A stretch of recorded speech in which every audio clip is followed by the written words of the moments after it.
സ്ഥാനത്തും അസ്ഥാനത്തും നമ്മൾ തള്ളിവെക്കുന്ന നമ്പർ 1 ആരോഗ്യ കേരളം അന്തം കെട്ടൊരു വവ്വാല് കണക്കെ തലകീഴായി കിടപ്പാണോ എന്ന് സംശയിപ്പിക്കുന്ന മെഡിക്കൽ അനാസ്ഥകളുടെ ഒരു ഘോഷയാത്രക്കാലമാണ്. 6-ാം വിരൽ നീക്കാനെത്തിയ കുഞ്ഞിന്റെ നാക്കിൽ സംശയങ്ങളില്ലാതെ സർജറി നടത്തി വായിൽ പഞ്ഞി നിറച്ചു വിട്ടതിന്റെ ഞെട്ടൽ മാറും മുൻപേ കേൾക്കുന്നുണ്ട് അനാസ്ഥയുടെ അടുത്ത ഏടം. അതേ മെഡിക്കൽ കോളേജിൽ അപകടത്തിൽ കൈപൊളിഞ്ഞെത്തിയ ഒരു പാവം പിടിച്ചവന്റെ കയ്യിലിട്ട കമ്പി മാറിപ്പോയെന്നാണ് പരാതി. ആ പുറത്തേക്ക് തള്ളിയ കമ്പിയിൽ കൊടുംവേദന കൊണ്ട് ആ ചെറുപ്പക്കാരൻ പൊളയുന്ന സമയത്ത് തന്നെ ന്യായീകരണവുമായി എത്തി മേധാവി ഡോക്ടർമാർ. മെഡിക്കൽ പദാവലികൾ, പ്രൊസീജിയറിൽ പിഴവില്ല. ആ വാർത്താ സമ്മേളനത്തിൽ പറഞ്ഞത് സത്യമായും സത്യമാണോ എന്ന് സംശയിക്കാനുള്ള കാരണം ഇപ്പറഞ്ഞ വീഴ്ചകളിൽ കുഞ്ഞിന്റെ നാക്കിൽ കത്തിവെച്ച പാതക പിഴവിൽ, ഒരു കത്രിക അകത്തിട്ട് വയറ് കൂട്ടിക്കെട്ടിയ മര്യാദകേടിൽ, കാക്കത്തൊള്ളായിരം പിഴവുകളിൽ ഒന്നിലെങ്കിലും അത് ഞങ്ങളുടെ കൂട്ടത്തിൽ ഒരുത്തിന് പറ്റിയ തെറ്റാണ്, തിരുത്തും എന്നുപാധികളില്ലാതെ അവർ സമ്മതിച്ചത് എന്നെങ്കിലും കണ്ടവരുണ്ടോ? 8 മാസം ഗർഭിണിയുടെ അനക്കമില്ലാത്ത വയറൊന്ന് പരിശോധന പോലും ഇല്ലാതെ ഒരു ഡോക്ടർ മടക്കി അയച്ചെന്നും ആ കുഞ്ഞ് ചാവുള്ളയായതും കണ്ണീരോടെ പറയലാണ് മറ്റൊരു ഗതികെട്ടവൻ പരമസാധു. അതും ഡോക്ടർക്ക് പിഴക്കില്ല.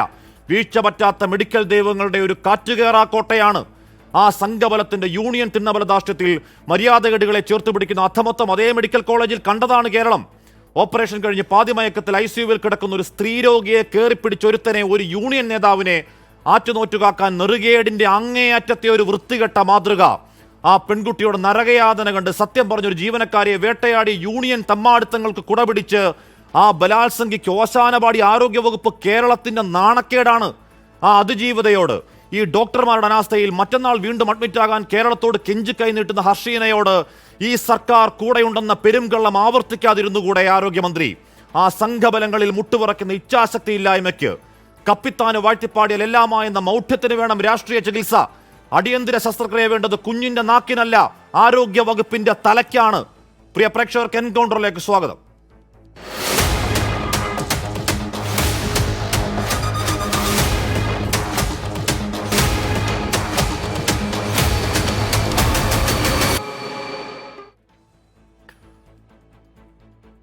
ആ കയ്യിൽ കമ്പി മാറിയിട്ടെന്ന് പരാതിപ്പെട്ട അജിത്തിന്റെ അമ്മ പത്മിനി ചേരുന്നുണ്ട്. കുഞ്ഞിനെ നഷ്ടമായ പൗത്രയുടെ ഭർത്താവ് ലിബു ചേരുന്നുണ്ട്. ചികിത്സാ പിഴവിന്റെ ഇര ഹർഷീനയുണ്ട്. KGM-CTA പ്രതിനിധി ഡോക്ടർ മോഹൻദാസ് നായർ, റെജി ലൂക്കോസ്, MK ഹരിദാസ് എന്നിവർ ചർച്ചയിൽ. ആദ്യം ഞാൻ അജിത്തിന്റെ അമ്മയിലേക്ക് തന്നെ പോകുന്നു. അമ്മ, ഈ അമ്മയുടെ 2 മക്കളിൽ എനിക്ക് തോന്നുന്നു അജിത്തിന് ആശുപത്രിയിൽ നേരിട്ട് വന്നിരിക്കുന്നതാണ്. ആ ക്ഷീണം ഞാൻ മനസ്സിലാക്കുന്നു. അമ്മയുടെ 2 മക്കളിൽ ഒരാൾക്ക് വയ്യാത്ത ആളാണ്. ഈ പന്തലുപണിക്ക് പോകുന്ന അജിത്താണ് കുടുംബത്തിന്റെ ഏക അത്താണി.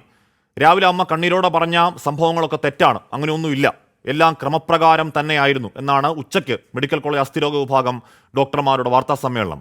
അത് കേട്ടിരുന്നോ അമ്മ? ഞാൻ കേട്ടിട്ടൊന്നുമില്ലായിരുന്നു. ഒന്നും പറ്റിയില്ല എന്നാ പറയുന്നത്? അങ്ങനെയൊന്നും ഉണ്ടായിട്ടില്ല, എല്ലാം കൃത്യമായിരുന്നു. അവരുടെ അടുത്ത് ഒന്നും പറ്റിയിട്ടില്ല. ഇനി മറ്റന്നാൾ ഡിസ്ചാർജ് ആയിരുന്നു. പിന്നെ 2 ആഴ്ച കഴിഞ്ഞിട്ട് വന്നിട്ട് വീണ്ടും ചെറിയ എന്തൊരു, ഞാനും അവൻ്റെ വേദന പൊളച്ച് കരയുന്നുണ്ടപ്പോൾ ഞാൻ പുറത്തേക്ക് പോയിരുന്നു. പിന്നെ എൻ്റെ ചേച്ചീൻ്റെ മോളെ കുട്ടിയെ ഏരിയത്തുണ്ടായിരുന്നത്, അവളോടാണ് പറഞ്ഞത് ഈ കമ്പി എടുക്കുമ്പോൾ ഒരു ദാരം കാണും, അപ്പോൾ ഒന്ന് വേറെയും സർജറി ചെയ്യേണ്ടി വരും എന്നുള്ളത് അവളോട് പറഞ്ഞേക്കണമെന്ന് പറഞ്ഞു. ഈ രാത്രിയാണ് വേദന കൂടുന്നത്, അപ്പോൾ ഒരു ശസ്ത്രക്രിയ നടത്തണം എന്ന് രാത്രി തന്നെ പറഞ്ഞു അല്ലേ? രാത്രി 10 മണിക്ക് വന്നിട്ട് 2-3 കമ്പി കൈമ കൊണ്ട് തന്ന് പറഞ്ഞ് എമർജൻസി ആയിട്ട് ശസ്ത്രക്രിയ ചെയ്യേണ്ടി വരും, അന്നേരം വിളിച്ച ഉടനെ വരണമെന്ന് പറഞ്ഞപ്പോൾ എൻ്റെ മോൻ പറഞ്ഞു എൻ്റെ അമ്മയ്ക്ക് ആ സമയത്തൊന്നും വരാനൊന്നും കഴിയില്ല, എൻ്റെ സ്നേഹിതന്മാരെ വിളിച്ചെടുത്തിട്ട് ഞാൻ ഓപ്പറേഷന് തയ്യാറാവുള്ളൂ, ഒരു ഓപ്പറേഷൻ ചെയ്യുമ്പോൾ സാറുമാർക്ക് ഓർമ്മയില്ലേ എൻ്റെ കൈ ഇത്തരത്തിലാക്കി വെച്ചത് എന്നുള്ളത് ഓൻ ചോദിച്ചിരുന്നു. അപ്പോൾ എന്തായിരുന്നു മറുപടി അവരൊന്നും പറഞ്ഞിട്ടൊന്നുമില്ല. ഇപ്പം ഇന്ന് വന്ന ഡോക്ടർമാർ പറയും അങ്ങനെയൊന്നും സംഭവിച്ചിട്ടില്ല. പിന്നെ ഇത് കമ്പി കൊണ്ട് തന്ന ഡോക്ടർ കൂടെ ഉണ്ടായിരുന്നു, എമർജൻസി ആയിട്ട് ഓപ്പറേഷൻ ചെയ്യണമെന്ന് പറഞ്ഞ ഡോക്ടറും കൂടെ ഉണ്ടായിരുന്നു. അപ്പം വലിയ ഡോക്ടർ പറയാണ് ആ ഡോക്ടർ വന്നിട്ട് 3 മാസമായിട്ടുള്ളൂ, അത് സ്വയബോധമല്ല, സാറ് പറയാണ് ബുദ്ധിയില്ലാതെ പറഞ്ഞു പോയതാണ്, അവരുടെ അടുത്ത് തെറ്റ് പറ്റിയതാണ്, അത് ഓപ്പറേഷൻ്റെ കാര്യമൊന്നും ഇല്ലാന്ന്. അപ്പം ഞാൻ അവരോട് ചോദിച്ചു ഇങ്ങനെ, ഞാൻ പറഞ്ഞു ഓപ്പറേഷൻ വേണ്ടാതെയും കണ്ടിട്ട് വേണമെന്നുള്ളത് പറഞ്ഞ് ഞങ്ങൾ വിഷമിപ്പിച്ചിട്ട് സാറുമാർക്ക് എന്താ കിട്ടുക, ഞങ്ങൾ ഡോക്ടറാകും പഠിക്കുന്നത് ഒരു ജോലിക്കും വേണ്ടിയിട്ടാണ്, ഞങ്ങൾ ജോലി ചെയ്യാനും പഠിപ്പില്ലാത്ത ആൾക്കാരാണ്, എൻ്റെ മോൻ ഇങ്ങനെ വേദനപ്പെടുത്തിയിട്ട് നിങ്ങൾക്ക് എന്താ കാര്യം കിട്ടുക, എൻ്റെ കുടുംബം പുലർത്തുന്ന മകനാണത്, എനിക്ക് വേറെ ആരും സഹായമില്ല, എൻ്റെ ഭർത്താവ് മരിച്ചിട്ട് കുറേ കൊല്ലമായിരിക്കുന്നു, ഈ ഒരു മോൻ കൊണ്ടുവന്നിട്ട് ഞങ്ങളെ കുടുംബം വരെ കഴിയുന്നത്, ഇനിയിപ്പോൾ അടുത്ത കാലത്തൊന്നും എൻ്റെ മോൻ കൊണ്ടുവന്നിട്ട് എനിക്ക് ജീവിക്കാൻ കഴിയാനുള്ള മാർഗം ഉണ്ടോയെന്ന് അറിയുന്നില്ല സാറേ. ഇവർ പറയുന്നത് ഈ രാത്രി ഇത്തരത്തിൽ അടിയന്തര ശസ്ത്രക്രിയ വേണം എന്നൊരു എപ്പിസോഡേ ഉണ്ടായിട്ടില്ല, അതൊക്കെ വെറുതെ പറയുന്നതാണ് എന്നങ്ങ് പറയുകയാണ്. വെറുതെ ഒന്നല്ല സാറ് പറഞ്ഞു, വാർഡിലുള്ള ആരും ഉറങ്ങിയിട്ടില്ല. എൻ്റെ മോനെ ചാനലിൻ്റെ ആൾക്കാർ വന്നപ്പോൾ ഓല് പുറത്തേക്ക് വിളിച്ചപ്പോൾ ഒരു കൂട്ടർ വന്നപ്പോൾ ഞങ്ങൾ പുറത്തേക്ക് വന്നിട്ട് സംസാരിച്ച്. രണ്ടാമത്തെ കൂട്ടർ വന്നപ്പോൾ ചാനലിൽ വിൽക്കാൻ വന്ന ആൾക്കാർ വന്നപ്പോൾ അയാളെ ഉന്തി നീക്കിക്കായിരുന്നു. അന്നേരം സെക്യൂരിറ്റിനോട് പറഞ്ഞു, ഞങ്ങൾ തൊട്ട് കളിച്ചാൽ നിങ്ങളെ കളി മാറി പോവലുണ്ടാവുള്ളൂ, ഞങ്ങൾ ആസ്പത്രിൻ്റെ ഉള്ളിലേക്ക് കടന്നില്ല. ആ ഗേറ്റിൻ്റെ ഉള്ളിൽ കൂടെ മൈക്കം വെച്ചിട്ട് അന്നേരം ഞാൻ ഒച്ചത്ത് തന്നെ ഞാൻ പറഞ്ഞത്. ഞാൻ ചോദിച്ചു, നിങ്ങളൊരു കുടുംബത്തിന് ഇങ്ങനെ വന്ന് കാണിച്ച് എങ്ങനെയായിരിക്കും ഉണ്ടാവുക, എനിക്ക് ആരും ഇല്ലാത്തതിനെ കൊണ്ടല്ല ഇപ്പം ഇങ്ങനെ സംഭവിച്ചതെന്നുള്ളത് ഞാൻ അവിടുന്ന് പറഞ്ഞിരിക്കുന്നു. എന്നിട്ട് ഇന്ന് ഡോക്ടർ പറയാണ്, ഇങ്ങനെയൊന്നും സംഭവിക്കാത്ത നിങ്ങൾ സംഭവിച്ചേക്കെന്ന് പറയും, നിങ്ങൾക്ക് പഠിപ്പുള്ള കാര്യമാണ്, കാലിനിട്ട കമ്പി കൈക്കിട്ട് തരില്ല ആരാണ്. ഞാൻ പറഞ്ഞു, ഇവിടെ വന്ന ഡോക്ടർ പറഞ്ഞു കമ്പി മാറിയിട്ട് പോയതാണ്, അതിനെക്കൊണ്ട് അർജൻറ്റായിട്ട് എമർജൻസി ഓപ്പറേഷൻ ചെയ്യേണ്ടി വരിക, 11 മണിക്ക് വിളിച്ചാൽ അന്നേരം എത്തിക്കോളണമെന്ന്. അപ്പോൾ എൻ്റെ മോൻ ഇത് പറഞ്ഞപ്പോൾ പറയാം, നിങ്ങൾക്ക് സൗകര്യം പോലെ ചെയ്തിട്ട് നിങ്ങൾ ചെയ്തോളിന്ന് പറഞ്ഞു. ആ ഡോക്ടർ ബാഗ് എടുത്തൊരൊറ്റ പോക്കുപോയതാ. പിന്നെ ഓപ്പറേഷൻ ചെയ്യാന്ന് പറഞ്ഞപ്പോൾ പറയണം, ഇനിയിപ്പോൾ സൗകര്യം ഇല്ല, ഇനി നാളെ രാവിലെ എന്തെങ്കിലും ചെയ്യാൻ പറ്റുള്ളൂ എന്നുള്ള രാത്രി 2 മണിക്ക് പറഞ്ഞപ്പോൾ ഈ ഡോക്ടർ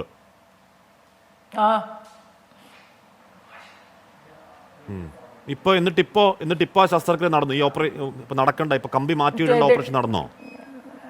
ഇല്ലല്ലോ, ഓല് ചെയ്തു തരില്ല എന്ന് പറഞ്ഞിരിക്കണം. ഇപ്പം കുഴപ്പമൊന്നുമില്ല, ഇനി പോയിട്ട് വന്നിട്ട് എന്തെങ്കിലും അങ്ങനെ ഓപ്പറേഷൻ വേണമെങ്കിൽ ഓപ്പറേഷൻ ഞങ്ങൾ ചെയ്യേണ്ടത് നിന്റെ മോളോട് പറഞ്ഞതാ. ഞാൻ ഏരിയത്ത് നിന്നില്ല, കരച്ചിൽ കാണുമ്പോൾ വേജാറാവാണ് സാറേ. കുരുട്ടി പെടിനുമായിട്ട് എൻ്റെ മുമ്പ് കിടന്ന് കരയാണ്. എന്നിട്ട് അന്നേരം ഒരു വേദനയ്ക്കുള്ള ഗ്ലൂക്കോസ് കയറ്റും, ആ മരുന്ന് കയറ്റി അതിൻ്റെ തുടങ്ങ് കഴിയുമ്പോഴത്തേനും വീണ്ടും വേദന വരും. ഇപ്പം ഞാൻ വരുമ്പോൾ കിടന്ന് കരയാണ്. എത്ര മരുന്നായി ശരീരത്തിൽ കയറ്റുന്ന വേദനയ്ക്കുള്ള കുത്തി പറിക്കാന്നാ പറയണത്. ആ ഓപ്പറേഷൻ ചെയ്ത ആ സ്ഥലത്ത് കൈ കുത്തി പറിക്കണെന്നാ പറയണത്. ഇന്നലെ വാർഡിലുള്ളവരാരും ഉറങ്ങിയിട്ടേ ഇല്ല. ഈ കമ്പി പുറത്തേക്ക് തള്ളി നിൽക്കുന്നു, ഈ കമ്പി പുറത്തേക്ക് തള്ളി നിൽക്കുന്നു പറഞ്ഞിരുന്നല്ലോ, അത് അങ്ങനെ അതേ അവസ്ഥയാണോ? ആ ആക്സിഡന്റ് കാണുന്നുണ്ട്, പുറത്തേക്ക് നീളത്തിൽ ഒരു വിരലിന്റെ നീളത്തിൽ ഇങ്ങനെ പുറത്തേക്ക്. അപ്പം പറയാണ് വലിയ ഡോക്ടർ എന്താ പറഞ്ഞത്, ഇത് ഓപ്പറേഷൻ വന്ന് നോക്കിയിട്ട് രണ്ടാമത് എടുക്കുമ്പോൾ അതുകൊണ്ട് ഊരിയെടുക്കാനുള്ള കമ്പിയാണ്, അതാണ് അങ്ങനെ വെച്ചത് എന്ന്. അപ്പം ഞാൻ ചോദിച്ചു, ഇങ്ങനെ വെച്ച കമ്പിക്ക് വീണ്ടും ഈ ഡോക്ടർ വന്നിട്ട് ഈ ഓപ്പറേഷൻ ചെയ്ത എൻ്റെ മോൻ്റെ കൈ എന്താവുമായിരുന്നു സാറന്നെ? പിന്നീട് എൻ്റെ മോൻ അത്ര വേദന സഹിക്കേണ്ടിയിരുന്നില്ലേ? ഞങ്ങൾ അന്നേരം ഇത് ചെയ്യാൻ താല്പര്യമില്ല എന്ന് പറഞ്ഞതിനെ കൊണ്ടല്ലേ ഓപ്പറേഷൻ ചെയ്യാതെ നിന്നത് എന്ന്.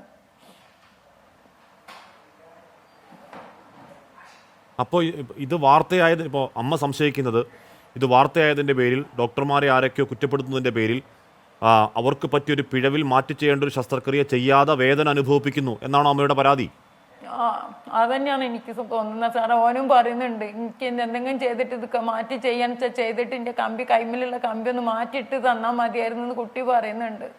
പേര് വെട്ടി പോയിട്ടുമ്പോൾക്ക് വേറെ ഏതെങ്കിലും പ്രൈവറ്റ് ആസ്പത്രി പോയിട്ട് എന്തെങ്കിലും ചെയ്യാം, അമ്മേൻ്റെ കൈ എനിക്ക് സഹിക്കാൻ വയ്യ, എനിക്ക് മരുന്ന് എൻ്റെ ശരീരത്തിലേക്ക് കയറ്റവും ചെയ്യണ്ട, ഭക്ഷണം ഒന്നും തിന്നാൻ വയ്യ, മൊത്തത്തെ വലത്ത് ഭാഗത്തെ കണ്ണിൻ്റെ നേരെയുള്ള എല്ല് പൊട്ടിക്കുന്നു, പല്ലിൻ്റെ സ്ഥലത്തത്തെ, അതൊരു ഓപ്പറേഷൻ വേണമെന്ന് പറഞ്ഞിരിക്കുന്നു.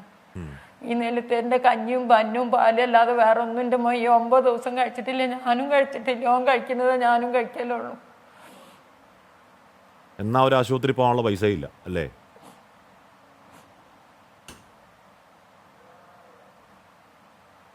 ശരി അമ്മ, ഞാത്ത ശ്രീ ഹരിദാസ്, ഇവിടെ ഈ അമ്മ എന്താണ് ഈ മെഡിക്കൽ ടേംസിനെ പറ്റി, മെഡിക്കൽ ഈ പറയുന്ന മേഖലയെ പറ്റി അധികം അറിവില്ല, നമുക്കും അറിവില്ലല്ലോ. അധികം അറിവില്ലാത്തൊരു അമ്മ പറയുന്നു, രാത്രി വന്ന് പറഞ്ഞു അടിയന്തര ശസ്ത്രക്രിയ തയ്യാറാകണം. ആ മകൻ ചോദ്യം ചെയ്തു, അപ്പോൾ ഈ ശസ്ത്രക്രിയ തെറ്റായ ശസ്ത്രക്രിയ അല്ലേ, എന്നാൽ നിങ്ങൾക്ക് സൗകര്യമുള്ളവർ ചെയ്യും എന്നുകൊണ്ട് ഡോക്ടർ ഇറങ്ങിപ്പോകുന്നു. പിന്നെ വാർത്തയാകുന്നു, ഉച്ചയ്ക്ക് ഡോക്ടർമാർ വാർത്താസമ്മേളനം നടത്തുന്നു, അങ്ങനെ ഒരു പിഴവേ ഇല്ല, എല്ലാ പ്രൊസീജിയറൊക്കെ കറക്റ്റായിരുന്നു, അത് 2 ആഴ്ച ഊരെടുക്കേണ്ട കമ്പിയാണെന്ന് പറഞ്ഞു, ശസ്ത്രക്രിയ ഇല്ലാതെ ഇപ്പോഴും വേദന അനുഭവിക്കുന്നു എന്ന് അമ്മ പറയുകയാണ്. ഇപ്പോൾ ഡോക്ടർമാരുടെ ആ വാർത്താ സമ്മേളനം കേട്ടാൽ നമുക്കറിയില്ല ഇതിൻ്റെ സാങ്കേതിക പദാവലികൾ, മെഡിക്കൽ ടൈംസ് നമുക്കറിയില്ല. ഏതു ഭാഗത്ത് നിൽക്കണം എന്നാണ് ഹരിദാസിന് തോന്നുന്നത്?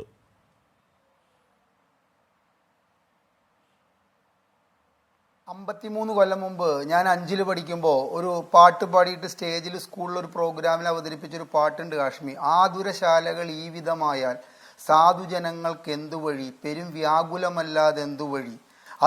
അത്യന്താധുനിക ആരോഗ്യരംഗത്തെ ഡെവലപ്മെൻറ്റുകളുള്ള ഒരു രാജ്യത്ത്, ഒരു സംസ്ഥാനത്ത് നമുക്ക് ആ 53 കൊല്ലം മുമ്പ് ചോദിച്ച ആ ചോദ്യം വീണ്ടും ചോദിക്കേണ്ടി വരികയാണ്.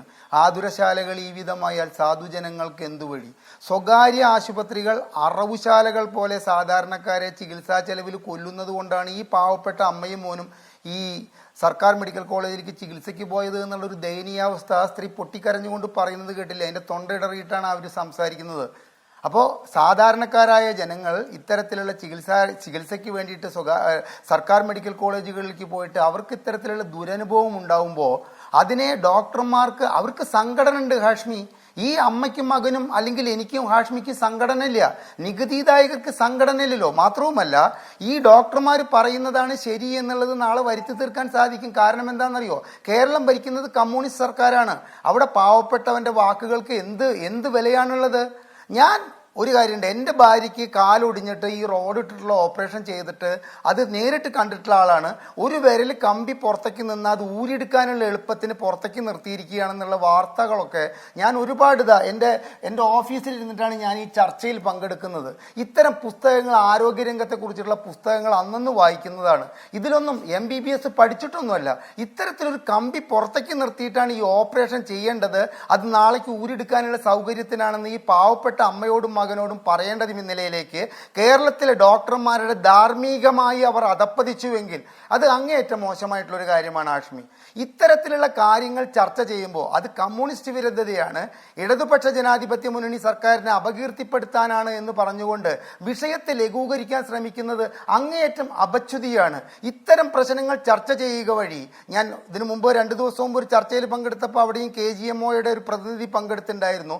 അത് ഡോക്ടർമാരുടെ ആത്മവീര്യം കെടുത്തുന്ന ഒരു സംഗതിയാകുമെന്ന് പറയുന്നതും എനിക്ക് മനസ്സിലാകുന്നില്ല. ICUവിൽ വെച്ച് അർദ്ധബോധാവസ്ഥയിൽ കിടക്കുന്ന ഒരു പെൺകുട്ടി പീഡിപ്പിക്കപ്പെട്ടാൽ ആ വിഷയം ചർച്ച ചെയ്തു കഴിഞ്ഞാൽ ഡോക്ടർമാരുടെ ആത്മവീര്യം തകരുമെങ്കിൽ അത് നമ്മുടെ കേരളത്തിന് ചേർന്ന ഒരു ആത്മവീര്യമല്ല ആഷ്മി. അത് ആദ്യമായിട്ട് ഈ ഡോക്ടർമാർ മനസ്സിലാക്കുക. ഈ പാവപ്പെട്ടവരെ ഹാഷ്മി ഒരു കാര്യം ശ്രദ്ധിച്ചിട്ടുണ്ടോ? ഇത്തരത്തിലെ ഈ നമ്മുടെ കളമശ്ശേരി മെഡിക്കൽ കോളേജിൽ 2017 ഷംന എന്ന് പറയുന്ന 4ാം വർഷ MBBS സ്റ്റുഡന്റ്, ഈ ഡോക്ടർമാര്, ആ കുട്ടി 4ാം വർഷ MBBS സ്റ്റുഡന്റ് ആണ്. 4 or 5 ആ കുട്ടിയുടെ അസിസ്റ്റന്റ് പ്രൊഫസർമാർ കൂടി ചെയ്തിട്ടുള്ള ഒരു ഇഞ്ചക്ഷന്റെ പേരിൽ ആ കുട്ടി മരണപ്പെട്ടു. ആ പിതാവ് 4 വർഷത്തോളം നീതിക്ക് വേണ്ടി അലഞ്ഞു. ഒരു നീതി ലഭിച്ചില്ല. എൻ്റെ അറിവിൽപ്പെട്ടിടത്തോളം ആ പിതാവ് ഇപ്പൊ ജീവിച്ചിരിപ്പില്ല എന്നാണ് ഞാൻ മനസ്സിലാക്കുന്നത്. പാവപ്പെട്ടവൻ ഇത്തരത്തിലുള്ള മെഡിക്കൽ കോളേജുകളിലെ ആയാലും സർക്കാർ ആശുപത്രികളെ ആയാലും മെഡിക്കൽ നെഗ്ലിജൻസിക്ക് താങ്കൾ ഇടയ്ക്ക് പറഞ്ഞു പോയ മെഡിക്കൽ കോളേജ് ICU പീഡനം എന്ന് പറഞ്ഞാൽ അതിന്റെ വിശദാംശങ്ങളിലേക്ക് പോയാൽ രക്തം മരച്ചു പോകുന്ന സംഭവമാണ് കേട്ടോ. ഞാൻ അതിജീവിതയിൽ നിന്ന് ഫോണിൽ വിളിച്ചു. പറയുന്ന അനുഭവങ്ങൾ കേട്ടാൽ കണ്ണിൽ നിന്ന് തീക്കണ്ണീര് പൊഴിയും. ഈ പറയുന്ന അവർക്ക് ജന്മകാലത്ത് മറക്കാൻ കഴിയാത്ത ഒരു ദുരനുഭവത്തിന് അവരനുഭവിക്കേണ്ടി വന്ന യാതന, അതിന് നീതിക്ക് വേണ്ടി അവർ നടന്ന അലച്ചിൽ, അവർക്കൊപ്പം നിന്നൊരു സിസ്റ്റർ അനുഭവിക്കേണ്ടി വന്ന യാതന, ഈ പറയുന്ന യൂണിയൻ നേതാവിന് വേണ്ടി ഒരു സർക്കാർ സംവിധാനം ഒന്നാകെ കൈചേർത്ത് പിടിച്ചു നിൽക്കുന്ന അവസ്ഥ, ഉഡായിപ്പ് സസ്പെൻഷൻ, ആ വാർത്ത നമ്മൾ ആ ചർച്ചയിലേക്ക് പോകണ്ട. പക്ഷെ ആ സംഭവം കുറച്ചുകൂടി ഇതുപോലൊന്നും അല്ല, അതിൻ്റെ തലം വേറെയാണ്. ശരിദാസ്, നോക്കൂ, ഞാൻ അതിൻ്റെ ഒരു ഉദാഹരണം പറഞ്ഞു. അതായത് ധാർമ്മികമായിട്ട് ഇത്തരം വിഷയങ്ങളെ നിസ്സാരവൽക്കരിക്കാൻ വേണ്ടിയിട്ട് പറയുന്ന ഒരു ഡയലോഗ് എടുത്ത് പറഞ്ഞുകൊണ്ട് ആ വിഷയത്തെ ഒന്ന് പറഞ്ഞു എന്നേ ഉള്ളൂ. ഹാഷ്മി ഒരു കാര്യം ആലോചിച്ച് നോക്കൂ. ആ സ്ത്രീയോട് കൂടിയിട്ട് ആ ആശുപത്രിയിൽ നിന്ന് ഒരു നേഴ്സാണ്. ആ നേഴ്സ് എത്രമായ ക്രൂരമായ പീഡനങ്ങൾക്ക് ഇരയായി കഴിഞ്ഞ 15 ദിവസം മുമ്പ് അതിനെ ജോലിയിലെടുക്കാൻ പരമോന്നത നീതിപീഠം പറഞ്ഞിട്ട് പോലും കൂട്ടാക്കാൻ സർക്കാർ തയ്യാറായില്ല. ദിവസവേതനം വാങ്ങിക്കുന്ന എംപാനൽ ഡ്രൈവറെ തൂക്കിക്കൊല്ലണം എന്ന അട്ടഹസിക്കുന്ന ഒരൊറ്റ ഒരാൾ പോലും ആ അതിജീവിതയ്ക്കൊപ്പം ഇല്ല. ഈ പറയുന്ന ഈ യൂണിയൻ നേതാവ് വേട്ടക്കാരന് വേണ്ടി ആരോഗ്യവകുപ്പ് നിൽക്കുക. എന്താണ് ഈ പറയുന്ന കോടതി വിധി ഉണ്ടായിട്ടും അവർക്ക് പുനർനിയമനം കൊടുക്കാതെ അവരെ പിന്നെയും കുത്തിയിരിപ്പ് സമരം നടത്തി ആരോഗ്യമന്ത്രി എതിര് പറഞ്ഞ് അയാൾക്കൊപ്പം നിൽക്കുക. ഹരിദാസ്, എന്ത് നാടാണെന്ന് ചോദ്യം സ്വാഭാവികമായി സംശയം ഉണ്ടാവും. ആരോഗ്യമന്ത്രി എന്തൊരു നാടാണ് ഹാഷ്മി? എങ്ങോട്ടാണ് ഈ കേരളത്തിന്റെ ആരോഗ്യരംഗത്തെ പോക്ക്? മാനവരാശിയുടെ നിലനിൽപ്പ് ആരോഗ്യരംഗവുമായി ബന്ധപ്പെട്ടിട്ടുള്ളതാണെന്നുള്ളൊരു സത്യം അടിക്കടി മന്ത്രിമാരും ഈ വീണ ജോർജൊക്കെ ഇടയ്ക്കിടയ്ക്ക് പറയുന്നത് കേൾക്കാം. അത്തരമൊരു രാജ്യത്ത്, അത്തരമൊരു നാട്ടിൽ, അത്തരമൊരു സംസ്ഥാനത്ത് എല്ലാ നീതി നിയമ സംവിധാനങ്ങളും സജ്ജമായിട്ടുള്ളൊരു സ്ഥലത്ത് വലത് കൈയിൻ്റെ ഓപ്പറേഷൻ ചെയ്യണവരുടെ ഇടത് കൈ ഓപ്പറേഷൻ ചെയ്യുന്നു. ഒരു വിരല്, 6ാമത്തെ വിരല് നീക്കം ചെയ്യാൻ പോയ ഒരു കുട്ടിയുടെ നാക്കിന് ഓപ്പറേഷൻ ചെയ്തു വിടുന്നു. ഒരു പാവപ്പെട്ട ഒരു ചെറുപ്പക്കാരൻ, ഒരു കുടുംബത്തിന്റെ അത്താണിയായ ഒരു മനുഷ്യന്റെ കാലിനിടേണ്ട റോഡ് എടുത്തിട്ട് കയ്യിലെ റോഡ് ഫിറ്റ് ചെയ്യുന്നു എന്നൊക്കെ പറഞ്ഞു കഴിഞ്ഞാൽ ആശുപത്രിയുടെ ഓപ്പറേഷൻ തിയേറ്ററിലേക്ക് കടന്നു പോകുന്ന ഓരോ രോഗിയും തിരിച്ചെത്തുന്നത് വരെ ഈ ആശുപത്രിയുടെ ഓപ്പറേഷൻ തിയേറ്ററിന് മുമ്പിലിരിക്കുന്നവർക്ക് ഉണ്ടാകുന്ന ആദിയെക്കുറിച്ച് ഒന്ന് ചിന്തിച്ചു നോക്കൂ ആഷ്മി. എത്രത്തോളം ആദി പിടിച്ചിട്ടാണ് കിഡ്നി ഓപ്പറേഷൻ അകത്തേക്ക് കടന്നവനെ ലിവർ ഓപ്പറേഷൻ ചെയ്ത് പുറത്തേക്ക് വിടേണ്ട അവസ്ഥയിലേക്ക് നമ്മുടെ സാക്ഷര കേരളം, പ്രബുദ്ധ കേരളം മാറി എന്ന് പറയുമ്പോൾ എങ്ങോട്ടാണ് ഈ കേരളത്തിന്റെ പോക്ക്? എന്നിട്ടും പറയുന്നു നമ്മൾ ആരോഗ്യരംഗത്ത് നമ്പർ 1 ആണെന്ന്. സമ്മതിക്കാം, പക്ഷെ അതിന് ഇത്തരത്തിലുള്ള കൊട്ടിഘോഷിക്കലുകൾ നടത്തുമ്പോഴാണ് നമ്മുടെ ആരോഗ്യ മേഖല കാലാകാലങ്ങളായി മെച്ചപ്പെട്ടതാണ് മറ്റു സംസ്ഥാനം, അതൊക്കെ ശരിയാണ്. പക്ഷേ അതിന് ഈ പറയുന്ന സംഭവങ്ങളെയൊക്കെ ന്യായീകരിച്ച് അത് പറഞ്ഞു കഴിഞ്ഞാൽ ആരോഗ്യ കേരളത്തിന് മനോവീര്യം കെട്ടുപോകും എന്നൊക്കെ പറയാവോ? ഞാൻ അങ്ങനെയൊക്കെ എത്താം. ശ്രീ മോഹൻദാസ്, ഡോക്ടർ മോഹൻദാസ് നായർ, ഇവിടെ ഇന്നിപ്പോൾ അവിടുത്തെ മെഡിക്കൽ കോളേജിലെ ഓർത്തോ വിഭാഗത്തിൻ്റെ വാർത്താ സമ്മേളനം നമ്മൾ കേട്ടു. ചിലപ്പോഴത് പറയുന്നത് സത്യവുമാകും. അത് പക്ഷേ സംശയമുണ്ടാവാനുള്ള കാരണം എന്താണ്? ഈ പറയുന്ന തെറ്റുപറ്റുന്ന ഡോക്ടർമാരെയൊക്കെ KGMCH എന്ന് പറയുന്ന സംഘടനകൾ ഒരു തെറ്റും പറ്റിയിട്ടില്ല എന്ന് വെള്ളയടിച്ച് ന്യായീകരിക്കുന്നത് കൊണ്ടല്ലേ ഏറ്റവും ഒടുവിൽ ആ നാവിൻ്റെ സർജറിയിൽ KGMCHയുടെ പുറത്തു വന്ന വാർത്താക്കുറിപ്പിൽ അങ്ങേയറ്റം ഈ ഡോക്ടറെ ആ സസ്പെൻഷൻ അധാർമികമാണെന്ന് പറഞ്ഞു വെക്കുകയാണ് ഡോക്ടർ മോഹൻദാസ് നായർ.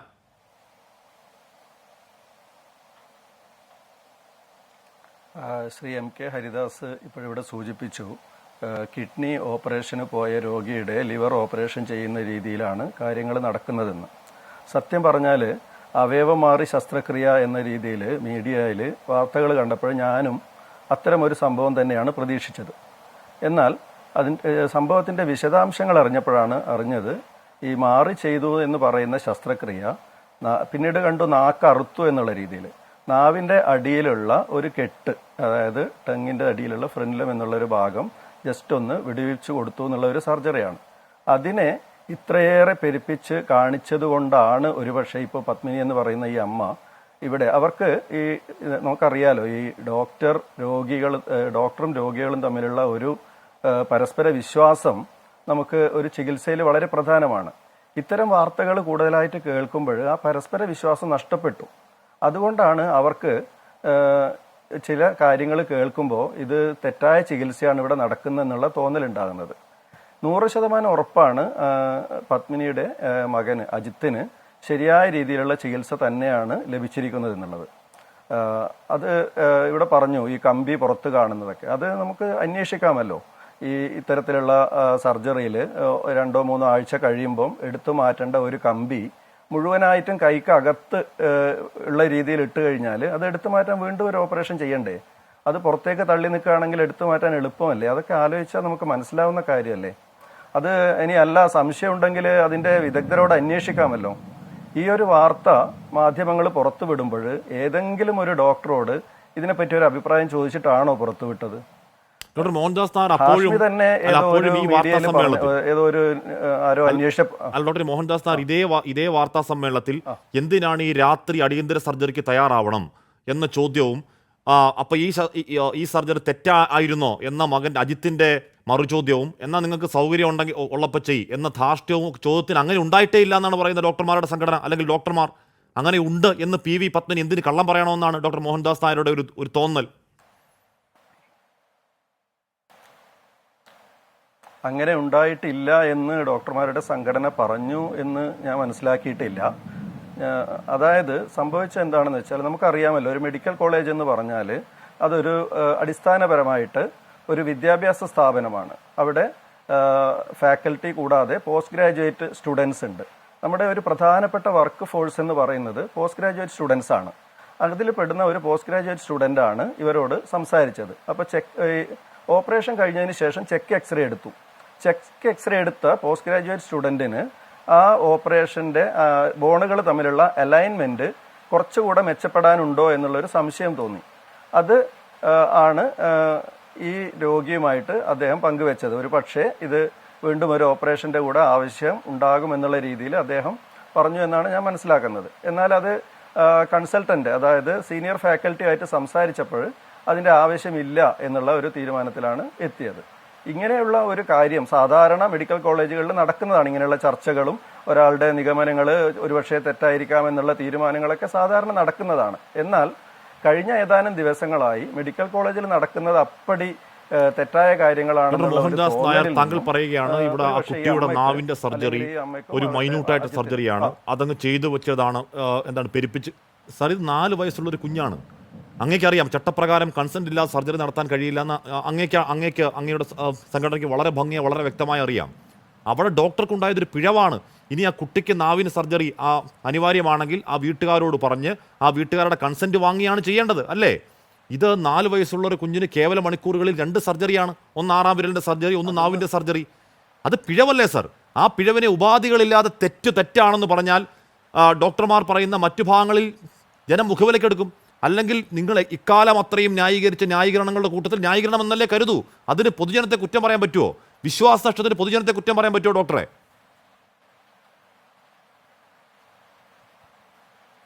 കൺസെന്റ് ഇല്ലാതെ ചെയ്യുന്നത് ശരിയാണെന്ന് ഞാൻ ഒരിക്കലും പറഞ്ഞിട്ടില്ല, ഞങ്ങളുടെ സംഘടനയും പറയുന്നില്ല. എന്നാൽ ഈ പറഞ്ഞ കുട്ടിയുടെ വിഷ്വൽസ് വിവിധ മാധ്യമങ്ങൾ ആ കുട്ടിയുടെ വീട്ടിൽ പോയിട്ട് കാണിക്കുകയുണ്ടായി. ആ കുട്ടി നന്നായി പാട്ട് പാടുകയും കളിച്ച് നടക്കുകയൊക്കെ ചെയ്യുന്ന വിഷ്വൽസ് ആണ് ഞാൻ കണ്ടത്. അതിൽ നിന്ന് തന്നെ മനസ്സിലാക്കാം ആ കുട്ടിക്ക് ഈ പറഞ്ഞ സർജറികൾ കൊണ്ട് കാര്യമായ യാതൊരു അപകടങ്ങളും സംഭവിച്ചിട്ടില്ല. അതുകൊണ്ട് ചെയ്തത് ശരിയാണ്. ഇത്തരം സംഭവങ്ങൾ അത് ദൈവാധീനം. നിങ്ങൾ പിന്നെയും അതിനെ ന്യായീകരിക്കല്ലേ? ഇപ്പൊ ആ ഡോക്ടറുടെ ട്രാക്ക് റെക്കോർഡ് ഞാൻ പറയുന്നതല്ല. ഞാൻ പറയട്ടെ, ഒരു ഡോക്ടർക്ക് അത് പറ്റിയത് പിഴവാണ്. ആ പിഴവ് നീതീകരിക്കാൻ കഴിയാത്ത പിഴവാണ്. അതിനെ ആ ഡോക്ടർ തന്നെ മാപ്പ് പറയുന്നു. ആ ഡോക്ടറെ ഞങ്ങളുടെ സംഘടന ഏറ്റെടുക്കുന്നില്ല.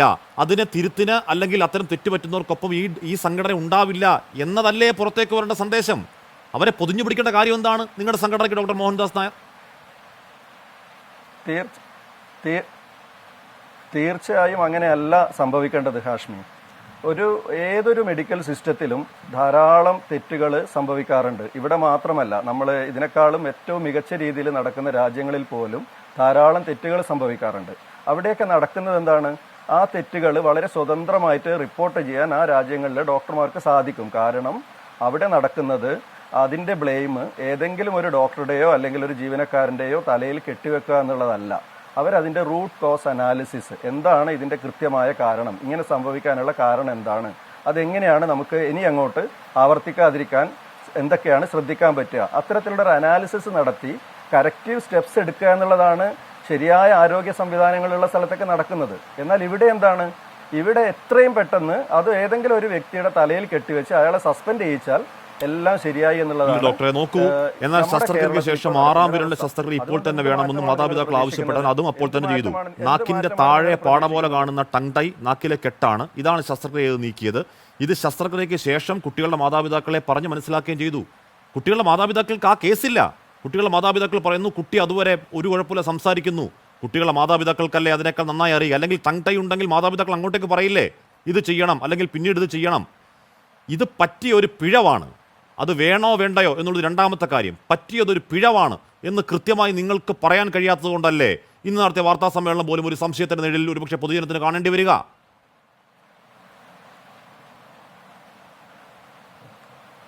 പിഴവാണോ? ആ ഡോക്ടർ തന്നെ ആ രോഗിയോടും ആ കുട്ടിയുടെ മാതാപിതാക്കളോടും ചില കാര്യങ്ങൾ സമ്മതിക്കുകയും എഴുതി കൊടുക്കുകയൊക്കെ ചെയ്തിട്ടുണ്ടല്ലോ. അപ്പോൾ അതിനപ്പുറത്ത് വേറെന്താണ് വേണ്ടത്? അപ്പോൾ അതിനുശേഷം നമ്മൾ എന്താണ് ചെയ്യേണ്ടത്? ഇത്തരം കാര്യങ്ങൾ ഇനി എങ്ങനെ ആവർത്തിക്കാതിരിക്കുമെന്ന് നോക്കുകയല്ലേ. അതിന് പകരം എല്ലാം ഒരു ഡോക്ടറുടെ തലയിൽ അല്ലെങ്കിൽ വേറൊരു സ്റ്റാഫിന്റെ തലയിൽ കെട്ടിവെച്ചതുകൊണ്ട് ഇനി അത് സംഭവിക്കാതിരിക്കുമോ? ഇങ്ങനെയുള്ള കാര്യങ്ങൾ ധൈര്യമായി റിപ്പോർട്ട് ചെയ്യാനുള്ള ഒരു ആർജവം ഉണ്ടാകണമെന്നുണ്ടെങ്കിൽ അതിനെ തുടർന്നുണ്ടാകുന്ന നടപടികൾ വളരെ പോസിറ്റീവായ കാര്യങ്ങളാവണം. ഇത്തരം കാര്യങ്ങൾ ഇനി റിപ്പീറ്റ് ചെയ്യാതിരിക്കാൻ എന്താണ് നമുക്ക് ചെയ്യാൻ പറ്റുക എന്നുള്ള കൂട്ടായ ചർച്ചകളാണ് വേണ്ടത്. ഉറപ്പായും അത് ആ നടപടി മാതൃകാപരമാവണം എന്നതാണ് നമ്മളുടെ ചർച്ചയുടെ സത്ത. ഞാൻ എത്താൻ ഡോക്ടർ ലിബു കൂടി ചേരുന്നുണ്ട്. ലിബു, അങ്ങേറ്റം ദൗർഭാഗ്യകരമായ സംഭവമാണ് നിങ്ങൾക്കുണ്ടായത്. അത് കുഞ്ഞു മരിച്ചു പോവുക എന്നുള്ളത് സംഭവിക്കാവുന്നതുമാണ്. അത് ഈ ഡോക്ടറുടെ പരിശോധനയിൽ വന്ന പിഴവാണ് അതിലേക്ക് നയിച്ചത് എന്ന സംശയമുണ്ടാവാനുള്ള കാരണം എന്താണ്? അതിനുള്ള കാരണം എന്ന് പറഞ്ഞാൽ ഈ കഴിഞ്ഞ 16 എന്ന് വെച്ചാൽ വ്യാഴാഴ്ച ദിവസം ഈ പറഞ്ഞതുപോലെ ഈ തൈക്കാട് ഹോസ്പിറ്റലാണ്, ട്രിവാൻഡ്രം തൈക്കാട് ഹോസ്പിറ്റലാണ്. നമുക്ക് കുട്ടികൾക്കും സ്ത്രീകൾക്കും വേണ്ടിയിട്ടുള്ള ഹോസ്പിറ്റലാണ് തൈക്കാട് ഹോസ്പിറ്റൽ. അപ്പം അവിടെയാണ് നമ്മൾ എൻ്റെ വൈഫിനെ കാണിച്ചുകൊണ്ടിരുന്നത്, പവിത്രയെ കാണിച്ചുകൊണ്ടിരിക്കുന്നത്. അപ്പം അന്നും പറഞ്ഞ പോലെ ഡോക്ടർ പറഞ്ഞ പ്രകാരം ചെക്കപ്പിന് ഞങ്ങൾ അതേ ദിവസം എത്തിയിരുന്നു, ഈ 16-ാം തീയതി വ്യാഴാഴ്ച രാവിലെ. അപ്പോൾ എത്തിയപ്പോൾ നമുക്ക് അതെ രാവിലെ എത്തിയിരുന്നു. അപ്പം അന്ന് അവിടെ അന്നത്തെ സ്കാനിങ് നമുക്ക് ആ ഹോസ്പിറ്റലായിരുന്നു പറഞ്ഞത്. അതിന് മുമ്പുള്ള സ്കാനിങ് പുറത്തായിരുന്നു. ഇപ്പം അന്നത്തെ ദിവസം സ്കാനിങ് നമുക്ക് ഡോക്ടർ പറഞ്ഞ പ്രകാരം നമ്മൾ തൈക്കാട് ഹോസ്പിറ്റൽ തന്നെ ചെയ്യാമെന്നായിരുന്നു പറഞ്ഞിരുന്നത്. അപ്പം നമ്മൾ ആ സ്കാനിങ്ങിൻ്റെ ഈ ഒരു കുറിപ്പടിയുമായിട്ട് നമ്മൾ സ്കാൻ ചെയ്യുന്നവരുടെ സമീപിച്ചപ്പോൾ അവർ പറഞ്ഞത് ഇതിനകത്ത് എമർജൻസി എന്ന് ഡോക്ടർ രേഖപ്പെടുത്തിയിട്ടില്ല. അപ്പം അതുകൊണ്ട് നിങ്ങൾക്കിപ്പോൾ ഇതിപ്പോൾ ചെയ്യാൻ പറ്റില്ല, ഇപ്പം ഈ സ്കാൻ ഇവിടെ ഈ സമയത്ത് ചെയ്യാൻ പറ്റില്ല, പിന്നീട് ഒരു ദിവസം പിന്നെ 25 അങ്ങനെ എന്തോ ഒരു ഡേറ്റ് അവർ പറയുകയാണ് ചെയ്തത്. പിന്നീട് ചെയ്യാമെന്നുള്ള രീതിയിൽ നമ്മൾ മടക്കി അയച്ചു. അപ്പം നമ്മൾ ഈ കാര്യം നമ്മളെ ഈ ഡോക്ടറെ അറിയിച്ചപ്പോൾ ഡോക്ടർ പറഞ്ഞു അങ്ങനെയാണെന്നുണ്ടെങ്കിൽ നമുക്കത് പിന്നെ അടുത്ത ചെക്കപ്പിന് വരുമ്പോൾ നമുക്ക് ചെയ്യാമെന്ന് പറഞ്ഞു. അപ്പം നമ്മളാണ് അങ്ങോട്ട് ആവശ്യപ്പെട്ടത്, അയ്യോ അത് പറ്റില്ല, കുട്ടിയുടെ കാര്യമാണ്, നമ്മൾ വേണമെന്നുണ്ടെങ്കിൽ പുറത്ത് ചെയ്തോളാം എന്ന് പറഞ്ഞു. ഇതിന് മുമ്പുള്ള സ്കാനിങ് ഒക്കെ അങ്ങനെ ചെയ്തിട്ടുണ്ടായിരുന്നു. അപ്പം പുറത്ത് ചെയ്യാമെന്ന് പറഞ്ഞു. അപ്പം ഡോക്ടർ പറഞ്ഞു അങ്ങനെയാണെങ്കിൽ നിങ്ങൾ അങ്ങനെ എന്നിട്ട് റിപ്പോർട്ട് കൊണ്ടുവന്ന് കാണിച്ചാൽ മതി എന്ന് പറഞ്ഞു. അപ്പോൾ അത് പ്രകാരം ഞങ്ങൾ തൈക്കാട് ഹോസ്പിറ്റലിൻ്റെ അടുത്തുള്ള DDRCയിൽ ഈ സ്കാനിങ്ങിന് പോവുകയും അവിടെ സ്കാൻ ചെയ്തപ്പോൾ ആ റിപ്പോർട്ട് പ്രകാരം ഒരു കുട്ടി ഫീറ്റൽ ഹൈഡ്രോപ്സ് ഉണ്ടെന്ന് പറഞ്ഞു. ഉണ്ടെന്ന് പറഞ്ഞു. അപ്പം ചെറിയ രീതിയിൽ ഒരു നീർക്കെട്ട് പോലെ കാണിക്കുന്നുണ്ടെന്ന് പറഞ്ഞു. അപ്പോൾ കുഴപ്പമില്ല, ചെറിയ രീതിയിൽ. അപ്പം പറഞ്ഞ് കുഴപ്പമില്ല, ഇത് അത്ര പേടിക്കേണ്ടതായിട്ടൊന്നുമില്ല, നിങ്ങളെ ഡോക്ടറെ കാണിച്ചാൽ മതി, ഇപ്പം ഡോക്ടർ എന്താണെന്നുള്ളത് അന്നേരം പറയുമെന്ന് പറഞ്ഞു. അപ്പോൾ എന്താണെന്നുള്ളത് അപ്പം അത് പ്രകാരം നമ്മൾ ഈ റിപ്പോർട്ട് നമ്മൾ അന്ന് തന്നെ ആ ഡോക്ടറെ കൊണ്ടുവന്ന് കാണിച്ചപ്പോൾ ഡോക്ടർ പറഞ്ഞു എന്താണ് സംഭവിച്ചതെന്ന് ഇങ്ങോട്ട് ചോദിക്കണം. ഇതുവരെ കുഴപ്പമില്ല, കാര്യം അതുവരെ നമുക്ക് അതിന് മുൻപേ ഉള്ള ടെസ്റ്റുകളിലും സ്കാനിങ് റിപ്പോർട്ട് പ്രകാരം കുട്ടിക്ക് കറക്റ്റായിട്ടുള്ള ഗ്രോത്ത് ഉണ്ട്, എല്ലാ മാസത്തെ ആ കറക്റ്റായിട്ടുള്ള ഗ്രോത്ത് ഉണ്ട്, വെയിറ്റ് ഉണ്ട്, ഹാർട്ട് ബീറ്റ് ഉണ്ട്, ഇതെല്ലാം കറക്റ്റായിട്ട് നമ്മൾ ഓരോ സ്കാനിങ്ങിലും നമ്മളത് വിലയിരുത്തി പൊയ്ക്കൊണ്ടിരുന്നത് ഈ ഡോക്ടറെ കൊണ്ട് തന്നെ.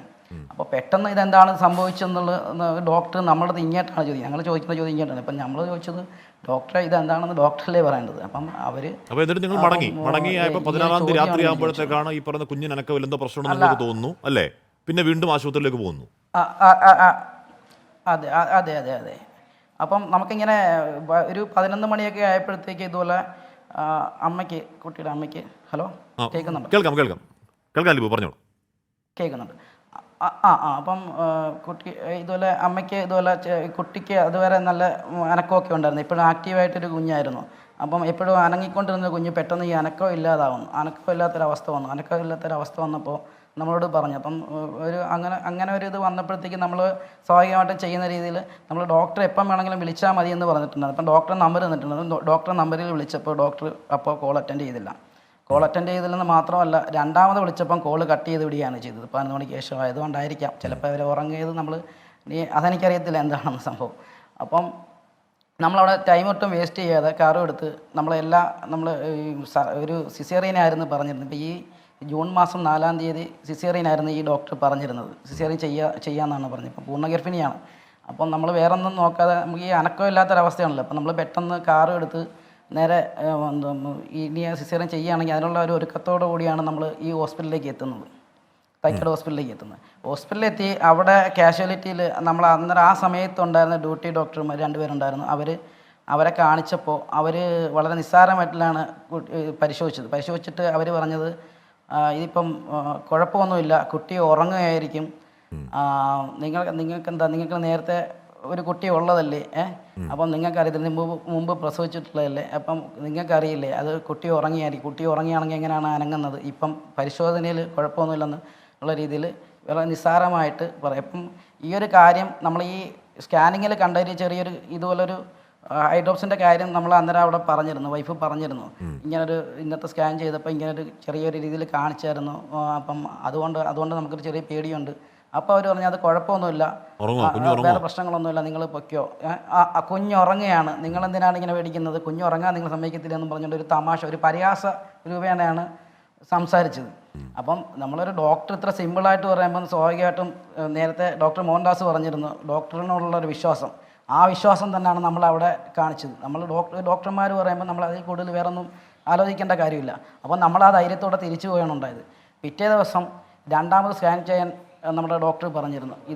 ഇത് കറക്റ്റാണെന്ന് അറിയാൻ വേണ്ടിയിട്ട് വേറൊരു സ്കാൻ സെൻറ്റർ, ടിഫ സ്കാൻ സെൻറ്റർ എന്ന് പറഞ്ഞൊരു സ്കാൻ സെൻറ്റർ ഇപ്പം ഇതിനടുത്ത് തന്നെയാണ്, DRCയുടെ തൊട്ടടുത്ത് തന്നെയാണ്. അപ്പോൾ അവിടെ ഒന്നുകൂടെ ചെയ്ത് നോക്കാൻ പറഞ്ഞിരുന്നു. അപ്പം നമ്മൾ ഇത് പ്രകാരം നമ്മൾ പിറ്റേ ദിവസം രാവിലെ ഈ സ്കാൻ ചെയ്യാൻ എത്തിയപ്പോൾ ആ സ്കാൻ ചെയ്തപ്പോഴാണ് കുട്ടിക്ക് വിളവെടുപ്പില്ല, ഹാർട്ട് ബീറ്റ് നിലച്ചതായിട്ട്. അതുകൊണ്ടാണ് എന്ന് പറഞ്ഞാൽ നമ്മൾ ഈ ആരോഗ്യ മേഖല മൊത്തം പ്രശ്നമാണെന്ന് പറയലല്ല, എല്ലാ ഡോക്ടർമാരും പ്രശ്നക്കാരാണെന്നും പറയലല്ല, പക്ഷേ അവർക്കിടയിൽ ഇത്തരം പ്രശ്നമുണ്ട്. ഇപ്പോൾ ഇപ്പോൾ ലിബു തന്നെ പറയുന്നത് പ്രകാരം അന്ന് രാത്രി ഒരു കൃത്യമായ പരിശോധന നടന്നിരുന്നെങ്കിൽ ആ കുഞ്ഞിൻ്റെ ജീവൻ്റെ കണിക അവിടെ ഉണ്ടായിരുന്നു, ഒരുപക്ഷെ രക്ഷയെടുക്കാൻ കഴിയാമായിരുന്നു എന്ന നിരാശയാണ് ഇപ്പോൾ ലിബു പങ്കുവയ്ക്കുന്നത്. അപ്പോൾ അത് ആ പ്രശ്നപരിഹാരത്തിന് പകരം ആരോഗ്യമേഖല ഒന്നും പറഞ്ഞേക്കരുത് എന്ന രാഷ്ട്രീയ പ്രസ്താവന അല്ല വേണ്ടത്, തിരുത്താനുള്ള, നേരത്തെ ഡോക്ടർ മോഹൻദാസ് നായർ പറയുന്നത് പോലെ തിരുത്താനുള്ള ക്രിയാത്മക ചർച്ചകളാണ്. റിജി ലൂക്കോസ്, ഇവിടെ ഈ ചികിത്സാ പിഴവുകളെ സർക്കാർ സംവിധാനമടക്കം ആരോഗ്യമേഖലയടക്കം ആരോഗ്യവകുപ്പടക്കം സുതാര്യമായല്ല സമീപിക്കുന്നതിന് എത്ര ഉദാഹരണങ്ങൾ നമുക്ക് ഒറ്റ സ്ട്രെച്ചിൽ ചൂണ്ടിക്കാണിക്കാം. അങ്ങനെ ഉണ്ടാവും എന്ന് പറഞ്ഞാൽ ഒരു സംഭവം ഉണ്ടാകുമ്പോൾ പെട്ടെന്ന് അന്വേഷണം പ്രഖ്യാപിക്കും, അന്വേഷണം ഏതോ വഴിക്കങ്ങ് പോകും, ആ അന്വേഷണം നടത്തിയ റിപ്പോർട്ടിൻ്റെ അടിസ്ഥാനത്തിൽ വരുത്തേണ്ട നവീകരണങ്ങളെക്കുറിച്ച് ഒന്നും സംഭവിക്കാതിരിക്കുകയും ഈ സംഭവങ്ങൾ ഇവിടെ തുടർക്കഥയാവുകയും ചെയ്യുമ്പോൾ അത് വാർത്തയാക്കുന്ന മാധ്യമങ്ങളുടെ പിഴവാണെന്ന് പറഞ്ഞിട്ട് കാര്യമുണ്ടോ? അതിനെ ആ പ്രശ്നത്തിൻ്റെ റൂട്ട് കോസിലേക്ക് ഇറങ്ങി പരിഹരിക്കാനുള്ള ആത്മാർത്ഥ ശ്രമങ്ങളല്ലേ ഉണ്ടാവേണ്ടത്? റജി ലൂക്കോസ്.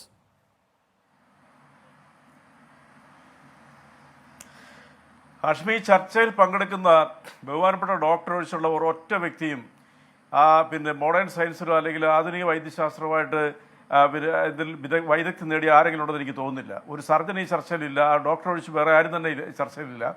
ചികിത്സയുമായിട്ട് ബന്ധപ്പെട്ട് വിദഗ്ധമായ രീതിയിൽ അഭിപ്രായം പറയാവുന്നത് നമ്മളെപ്പോലുള്ളവർക്കെല്ലാം റെഫറൻസിലൂടെയും കേട്ടറിവിലൂടെയും മാത്രമേ ഇത്തരം കാര്യങ്ങൾ പറയാൻ പറ്റുള്ളൂ.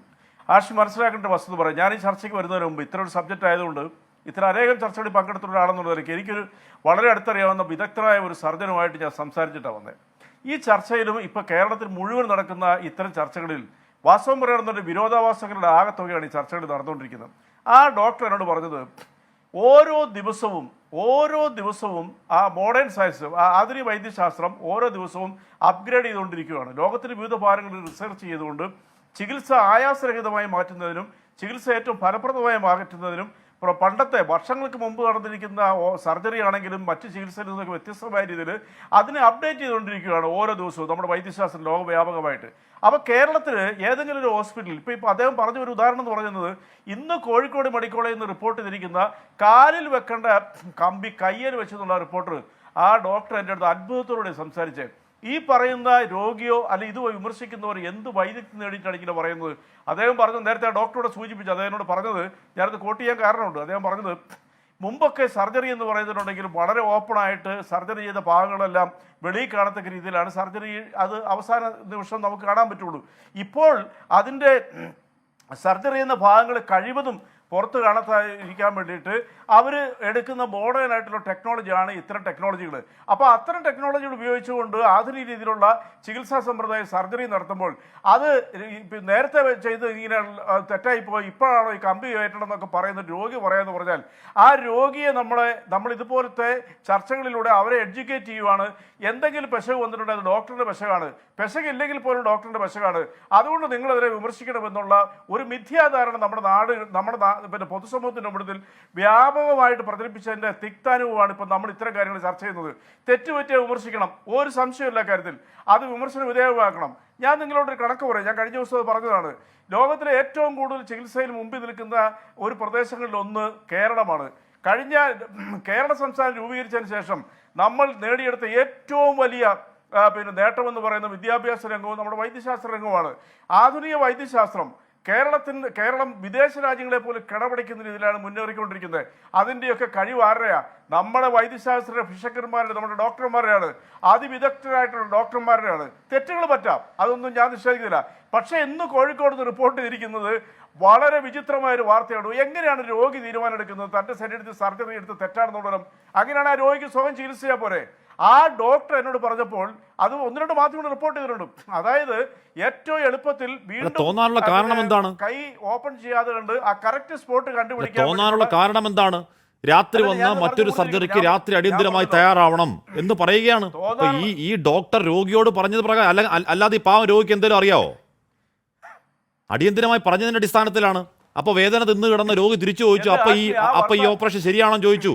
എന്നാൽ നിങ്ങൾക്ക് സൗകര്യം ചെയ്താൽ മതി എന്ന് പറഞ്ഞിട്ട് ധാർഷ്ട്യത്തോടെ പോയി എന്ന് ഒരു പാവം അമ്മ പറയാന്നേ. അതിനെങ്ങനെയാണ് നിങ്ങൾ കള്ളമെന്ന് പറയുന്നത്? അവരെന്തിനാണ് വെറുതെ അങ്ങനെ പറയേണ്ടത്? അവർക്ക് എന്താണ് ലക്ഷ്യം? അല്ല അമ്മ ഇതിനകത്ത് ഹാഷ്മി ഞാനത് പൂർത്തിരിക്കട്ടെ. ആ അമ്മയെ ചേർത്ത് പിടിച്ചുകൊണ്ട് ആ അമ്മയുടെ വേദന, മകന് വരുന്ന ഏതൊരു വിഷമങ്ങളും ഏതൊരു അമ്മയുടെയൊക്കെ ഉണ്ടാകുന്ന വികാരത്തിലൂടെ അമ്മ പറഞ്ഞ് ആ അമ്മ ഇതിനകത്ത് ഞാനൊന്നും പഴിക്കത്തില്ല. ആ അമ്മയുടെ മനസ്സിൽ മാൻ പറഞ്ഞുകൊണ്ട് അപ്പോൾ ഡോക്ടറുടെ പെശകാന്ന് അമ്മ വിധി എഴുതി. അത് അമ്മയുടെ കുഴപ്പമില്ല, നമ്മളിൽ അടിച്ചേൽപ്പിച്ചിരിക്കുന്ന ഇത്തരം ചില മെസ്സേജുകളാണ് അതിന് കാരണം. ഇപ്പം ഞാനൊരു കാര്യം ചോദിക്കട്ടെ, ഒരു ആക്സിഡന്റ് ഉണ്ടായ ഒരൊറ്റ സർജറി കൊണ്ട് തന്നെ ശരീരം മുഴുവൻ കൃത്യമായിട്ട് വരുമെന്ന് നിങ്ങളെ ആരാ പഠിപ്പിച്ചത്? എത്രയോ അടിയന്തര സർജറികൾ 10-40 തവണ സർജറി ചെയ്തെങ്കിൽ മാത്രമായിട്ട് റിക്കവർ ചെയ്യുന്ന എത്രയോ ആക്സിഡന്റും അപകടങ്ങളും നമ്മുടെ നാട്ടിൽ നടക്കുന്നുണ്ട്.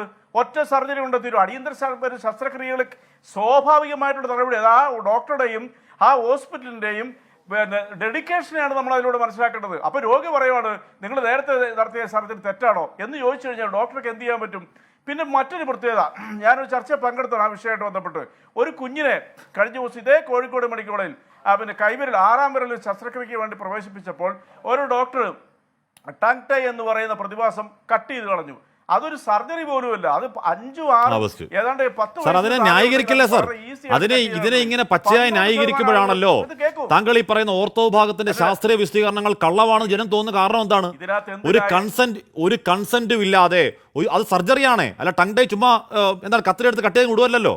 ഒരു 4 വയസ്സായ കുഞ്ഞാണ്, ഒരു സർജറിയാണ്, അതിലെ ഡോക്ടർക്ക് പറ്റിയത് പിഴവാണ്. അതിനെ പിഴവെന്ന് അംഗീകരിക്കുമ്പോഴല്ലേ സാർ നിങ്ങൾ ഈ പറഞ്ഞ മറ്റേ സൈഡിൽ സത്യമുണ്ടോ എന്ന് ജനത്തിന് തോന്നുള്ളൂ.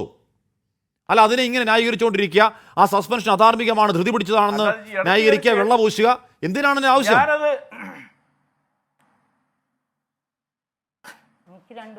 ഞാൻ പറഞ്ഞു നമ്മൾ വിദഗ്ധരില്ലാത്ത ഒരു മേഖലയെ കുറിച്ച് നമ്മൾ ആധികാരികമായിട്ട് അഭിപ്രായം പറയുന്നതിന് തെറ്റാണ്. അല്ല ആ ഡോക്ടർ തന്നെ പറയുന്നു പിഴവ് പറ്റിയതാണെന്ന്, ആ ഡോക്ടർ തന്നെ മാപ്പ് പറയുന്നു, ആ ഡോക്ടർ തന്നെ എഴുതി കൊടുക്കുന്നു, പിന്നെ അങ്ങനെയാണോ അറിയുന്നത്?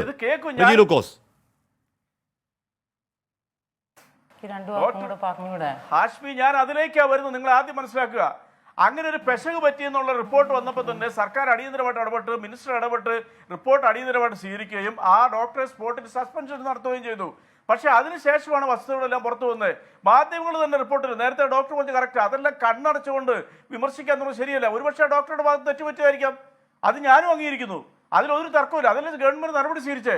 അതുകൊണ്ട് സ്വകാര്യ ആശുപത്രി ലോബിയെ സഹായിക്കാൻ വേണ്ടിയിട്ട് നമ്മുടെ മെഡിക്കൽ കോളേജുകളെ കഴിഞ്ഞ ഞാൻ പറഞ്ഞത് കഴിഞ്ഞ 50-55 വർഷമായിട്ട് നമ്മൾ നേടിയെടുത്ത ഈ വൈദ്യശാസ്ത്ര രംഗത്തെ ലോകത്തിന് മാതൃകയായിട്ടുള്ള ഈ നേട്ടത്തെ തകർത്ത് കളഞ്ഞുകൊണ്ട് ഈച്ചയടിച്ചിരിക്കുന്ന കുറെ ഹോസ്പിറ്റലുകാരെ രക്ഷപ്പെടുത്താൻ വേണ്ടിയിട്ട് ഒരു വലിയ ലോബി കേരളത്തിൽ പ്രവർത്തിക്കുന്നുണ്ട്. വളരെ വസ്തുതയാണ്.